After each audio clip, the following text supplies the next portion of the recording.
sûr, il faut rappeler la libération inconditionnelle des otages d'abord, puisque nous arrivons à un moment mémoriel qui doit être un moment de respect de l'une des plus terribles attaques terroristes dans le monde de ces 50 dernières années. Ce sont les attentats terroristes du 7 octobre.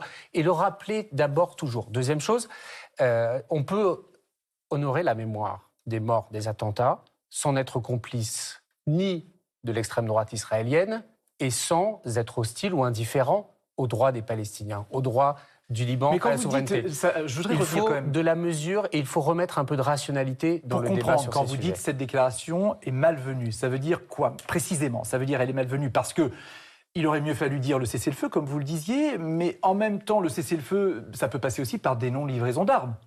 Non, je ne crois pas que ce soit le sujet. Enfin, il y a plein de fournisseurs d'armes, c'est les États-Unis qui fournissent ces armes. C'est un non-débat sur un non-sujet opérationnel. Ça n'a pas vraiment, je le dis, ça n'a pas de sens. On ne sait pas pourquoi c'est intervenu cette déclaration à ce moment-là. Et deuxièmement, ça ne résout en rien le conflit armé qui est en cours. Je le redis, nous avons un conflit d'abord d'une complexité immense.